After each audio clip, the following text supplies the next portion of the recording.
तख्ता पलट हुआ उसका इम्पैक्ट भारतीय बिजनेसेस पर क्या क्या है ये समझते हैं, खासतौर से मैरिको इस पर कितना इम्पैक्ट है, मंगलम से समझते हैं पूरी जानकारी। अब जैसे बांग्लादेश में उठापटक चल रही है वैसे हमारे भी कई सारे स्टॉक्स में उठापटक ही चल रही है। हम चालू करते हैं कुछ पॉजिटिव न्यूज़ के साथ। तो रोमांचक समय है हमारा, क्योंकि हम पिछले साल बात कर रहे थे ग्लोबल कंपनीज चाइना +1 की तरफ देखेंगे, पर हो सकता है कि बांग्लादेश +1 का भी रुझान आज से देखा जाए, और वो होगा गारमेंट कंपनीज में। आप देखें तो दुनिया में सबसे बड़े 5 गारमेंट एक्सपोर्टर्स में से एक बांग्लादेश है। तो वहाँ सप्लाई चेन डिसरप्शंस की वजह से हो सकता है कि हमें उसका थोड़ा निकटतम फायदा हो सके। हमारे पास उतनी कैपेसिटी हालांकि नहीं है, और हम 35% यान भी उन्हें एक्सपोर्ट करते हैं ताकि वो गारमेंट बना के बेच सकें, तो थोड़ा ऑफसेटिंग होगा, बट गारमेंट मेकर्स के लिए ये डेफिनेटली पॉजिटिव है। इसलिए हम देख रहे हैं कि स्टॉक्स जैसे गोकुलदास एक्सपोर्ट हुए या किटेक्स गारमेंट्स या और ये सारे गारमेंट एक्सपोर्टर्स हैं, वो काफ़ी बेहतर है और आज ट्रेड अच्छा कर रहे हैं।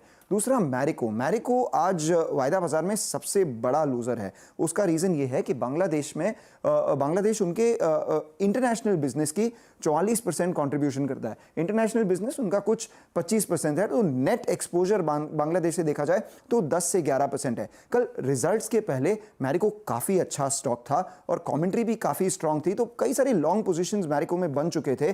बट ये बांग्लादेश का न्यूज़ जैसे ही आया, वैसे दोज लॉन्ग अनवाइंडिंग की वजह से स्टॉक आज ज़्यादा प्रेशर में है। फंडामेंटली 10-11% उनका एक्सपोजर है बांग्लादेश से, तो एनालिस्ट एक्सपेक्ट करते हैं कि ये 1-2% से ज़्यादा सेल्स में, इस साल की सेल्स ग्रोथ में इंपैक्ट नहीं करेगा। बाकी एफएमसीजी कंपनीज जो हैं उनका बांग्लादेश से करीबन 2-3% एक्सपोजर है। तो आप देख लीजिए, या तो ब्रिटानिया होगा या डाबर, इमामी करीब 5% होगा, सब 5% के नीचे ही है। तो वो सब इतना इंपैक्टेड नहीं है, क्योंकि बांग्लादेश का जितना सेल्स उनका जाएगा उससे ज़्यादा तो रूरल इंडिया में बढ़ ही जाएगा, तो इसलिए पॉजिटिव है। और फाइनली हम देख रहे हैं जुबिलेंट फूडवर्क्स को भी, वहाँ उनके पास डोमिनोज बांग्लादेश की फ्रेंचाइज है, 28-30 स्टोर कुछ है उनके पास, उनके भी पूरे सेल्स में करीबन 1% ही उनका एक्सपोजर है। वीआईपी का रिजल्ट्स आज हैं, उनके पास भी बांग्लादेश में कैपेसिटी है, करीब 30 से 35% उनकी कैपेसिटी जो है बांग्लादेश से आती है, तो उसका क्या इंपैक्ट होगा वो भी रिजल्ट्स के बाद मैनेजमेंट कमेंट्री में मालूम पड़ेगा। वीआईपी भी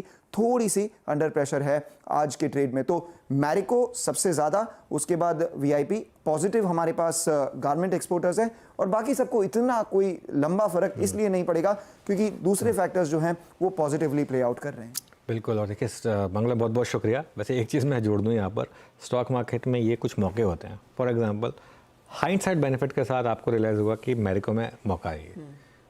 अब ये आजकल में नहीं पता चलेगा, लेकिन तख्ता पलट हुआ है, ऐसा नहीं है कि कंट्री बंद हो गई है, तो इस चीज़ का ध्यान रखना। खैर 6% मैरिको नीचे इस समय स्टॉक।